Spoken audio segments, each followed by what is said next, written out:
IQ City medical college private medical কলেজে আমাদের একজন কন্যা সম ভগিনী সম একটি বোনকে লাভজিহাদের ফাঁদে ফেলে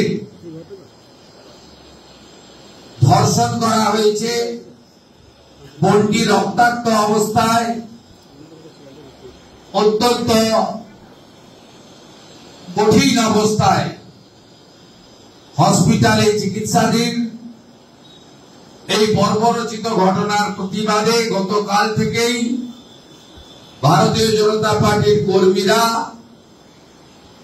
বিধায়ক বৃন্দ, জেলা প্রেসিডেন্ট, তারা দুর্গাপুর থানা অবরোধ করে রেখে বিক্ষোভ প্রদর্শন করছে। পরিবারের সঙ্গে আমিও টেলিফোনে কথা বলেছি। পুরো বিষয়টা আমরা দেখছি, এই অন্যায় অবিচারের প্রতিবাদ করছি। এর সাথে সাথে উত্তরবঙ্গের রাজগঞ্জে একটি তফসিলি পরিবারের ক্লাস 7-এর ছাত্রী 13 বছরের ডালিম মোহাম্মদ বলে একজন বৃদ্ধ, একজন বর্বর, তিনি শুধু ধর্ষণ করা নয়, ওই ছোট্ট মেয়েটা মাত্র 13 বছরে, তাকে অন্তঃসত্ত্বা করে দিয়েছেন। এমন বর্বর এই লাভজিহাদ জিহাদিদের আক্রমণে গোটা বাংলার কোন কন্যা, কোন বোন, কোন দিদি সুরক্ষিত নয়। আরজিকরের অবহেলা থেকে আজ পর্যন্ত এই বাংলায় বিশেষ করে নারী এবং কন্যাদের উপর যে অত্যাচার সীমা ছাড়িয়ে গেছে। কিছুদিন আগে আপনারা জানেন, আমি রাজ্যের 14টি জায়গাতে কন্যা সুরক্ষা যাত্রা করেছি, হাজার হাজার মানুষের অংশগ্রহণে, এবং সেখান থেকে একটাই কথা আমি বলেছি যে মমতা বন্দ্যোপাধ্যায়কে না সরাতে পারলে এখানে ধর্ষকদের রাজত্ব চলবে এবং এখানে কোন বোন কন্যাকে আমরা সুরক্ষা দিতে পারবো না। এবং মা দুর্গা ত্রিশূল দিয়ে এই অসুরদের বধ করেছিলেন। পশ্চিম বাংলায় আনাচে কানাচে অসুর সৃষ্টি হয়েছে এই 14.5 বছরের রাজত্বে, এবং এরাই আজকে দুর্গাপুরের সেকেন্ড ইয়ারের MBBS ছাত্রী বলুন, আরজিকরের মহিলা ডাক্তার বলুন, কসবা ল কলেজের লয়ের ছাত্রী বলুন, সর্বত্র এই অসুররাই দাপিয়ে বেড়াচ্ছে। আর এই অসুরদের প্রোটেক্টরকে এই পশ্চিমবঙ্গের মাননীয় মুখ্যমন্ত্রী। যখন তার দলের বড় নেতা, ভারী নেতা, 150 কেজি ওজন অনুব্রত মন্ডল বোলপুর থানার আইসিকে ফোন করে তার স্ত্রী এবং মাকে ধর্ষণ করবে বলেন, তখন অনুব্রতকে জেলে যেতে হয় না, তাকে জেলার কনভেনার করেন, তার 4টে সিকিউরিটি বাড়িয়ে 22টা করে দেন মুখ্যমন্ত্রী।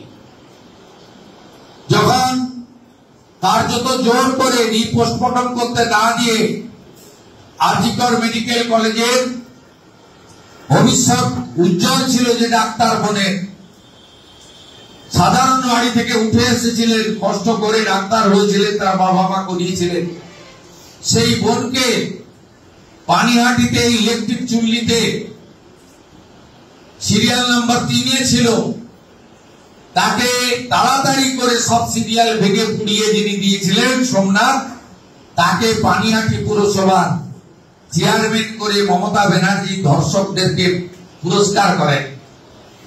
যখন কাকদ্বীপে ধর্ষণের ঘটনা ঘটে, মমতা ব্যানার্জি বলেন ফুল ধর্ষণ হলে 20,000, হাফ ধর্ষণে 10,000। কাটোয়াতে যখন ধর্ষণ হয়েছিল, মমতা ব্যানার্জি বলেছিলেন শরীর থাকলে যেমন জ্বর জারি হয়, সর্দি কাশি হয়, তেমনি একটু আদ্রু রেপ টেপ ইত্যাদি হয়ে থাকে। এই মমতা ব্যানার্জি 2024-এর 14ই আগস্ট বিহালার এক অনুষ্ঠানে বলেছিলেন যে ওর বাবা মা চাইলে তো আমি 10 লাখ দিতেই পারি। তাই নারী সুরক্ষা, কন্যা সুরক্ষাকে সামনে রেখে আমাদের মা বোনেদেরকে ঐক্যবদ্ধ করতে হবে। যখন প্রশ্ন আসবে যে আমরা অমুক পাচ্ছি তমুক পাচ্ছি ভাতা পাচ্ছি, আপনাদের বলতে হবে এটা সামাজিক কর্মসূচি। এবং ভারতবর্ষে ভারতীয় জনতা পার্টি প্রথম নারীদের ক্ষমতায়ন, নারীদের স্বনির্ভর এবং নারীদেরকে যাতে তার স্বামীর কাছে, তার বাবার কাছে, তার ভাইয়ের কাছে হাত পাততে না হয়, তার জন্য এই প্রকল্প ভারতীয় জনতা পার্টি প্রথম এনেছিল। কোথায়? মধ্যপ্রদেশে যখন মুখ্যমন্ত্রী ছিলেন শিবরাজ সিং চৌহান, লাডলি বহিন যোজনা যা ছিল ১,৫০০, এখন বেড়ে হয়েছে ২,৫০০। এই কর্মসূচি আগে কে এনেছিল? আসামের বিজেপি সরকার, কেন্দ্রীয় মন্ত্রী এখন প্রাক্তন মুখ্যমন্ত্রী সর্বানন্দ সোনোয়াল। আগে ছিল ২,০০০, এখন হয়েছে আসামে ৩,০০০ টাকা। অতএব আপনারা বলবেন সামাজিক সুরক্ষার ক্ষেত্রে ভারতীয় জনতা পার্টি নারীর ক্ষমতায়ন, নারীর স্বনির্ভরতা, নারীর কর্মসংস্থান, নারীর অধিকারের ক্ষেত্রে আমরা প্রমাণিত একটি ভারতীয় জনতা পার্টি দল। গত ১ বছরের মধ্যে যেখানে যেখানে বিজেপি সরকারের সংকল্প পত্রে ঘোষণা করেছিল, ছত্তিশগড়ে ওখানকার জাগ্রত দেবী মা তারার নামে মা তারি যোজনা, বছরে এককালীন সব মহিলার অ্যাকাউন্টে ১২,০০০ করে টাকা দিচ্ছে বিজেপি। পাশের রাজ্য উড়িষ্যায় সুভদ্রা যোজনা, বছরে এককালীন ৫০,০০০ টাকা, মেয়েরা যাতে স্বনির্ভর হতে পারে, হাতের কাজ করতে পারে। দিল্লিতে ২,৫০০, হরিয়ানায় ২১০০, মহারাষ্ট্রে ২,০০০ টাকা সংকল্প পত্রে বিজেপি বলেছে, করে দেখিয়েছে। তাই এগুলো তো চলতে থাকবে। সরকারের টাকা সামাজিক। রেশন যেদিন চালু হয়েছিল বন্ধ হয়েছে? বন্ধ হয়নি।